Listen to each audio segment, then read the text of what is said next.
เส้นอุปคุตเรียบร้อยแล้วนะครับผมพี่น้องกสิมา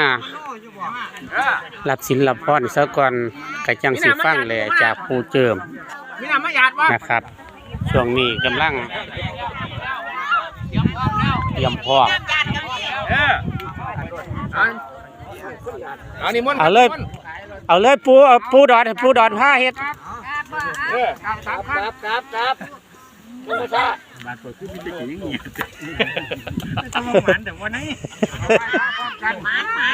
มันที่เก้าเลยครับมันที่เก้า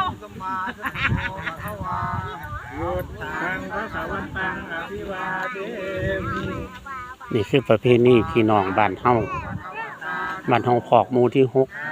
6ตำบลคำใหญ่อำเภอเมืองจังหวัดยโสธรพากันเอาบุญพระเวทพี่น้องนี่คือพิธีการมาเชิญพระอุปคุต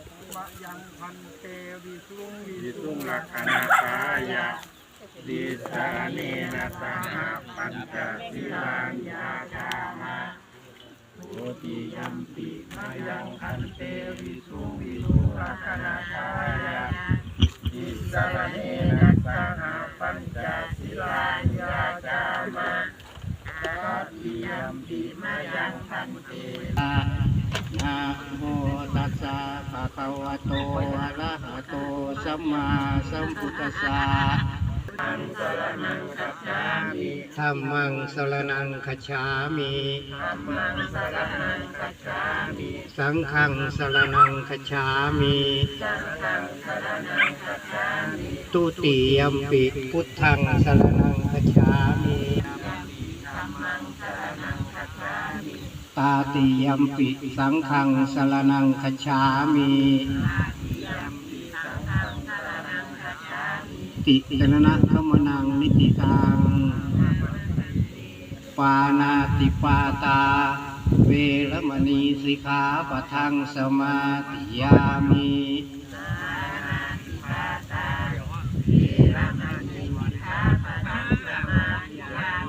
อะทินนาทานา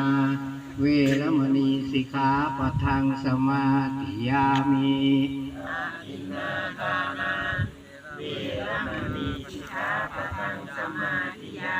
กาเมสุมิชฌาจาราเวรมณีสิกขาปะทังสมาธิยามิ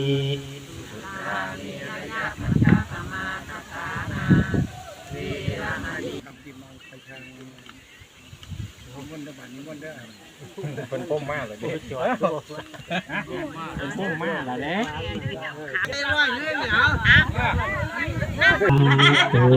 พนมมือขึ้นพุทธัสสะนะโมตัสสะภะคะวะโตอะระหะโตสัมมาสัมพุท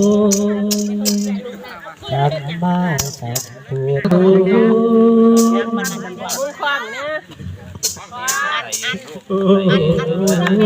ยังเป็นแม่กินคนที่พาใจสันจะทานปั้นทั้งปวงทั้งพวงเราสิโนลาไว้วันวาถวยสาทั้งสัตตะบริพันธ์เจตสันทุกขอบขันปริคารทั้งเขาจักรวาลควันไกวกัดแพงทั้งทุกแห่งหนไปผู้ที่กำลังป่าบุตรเป็นโทษที่เป็นปรบมาขึ้นเขียนเราพระกษัตริย์เจ้าทั้ง6ศักดิ์จึงลงมาป่าซุ้มนุ่มสารบพำพร้อมโอยอ่อนน้อมเป็นอันหนึ่งอันเดียวกันอย่าท่าในกาละย้ำใดตาท่าในกาละย้ำนานบันอินท่าทีลาตุนเป็นองค์อาจในตาวะติงสาสัญญาท่าลาก็ให้อาโค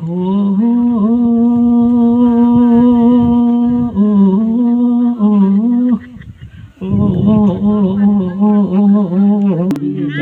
ยินดีบ่สุขเศร้าอีกให้เฮาเต็มตรง ในไทยพงที่มาวาดเมื่อแกขาดใจตายแล้วขอจองเมื่อนั้นผ่านแผ่วแกสีพีด้วยเชิญพานิ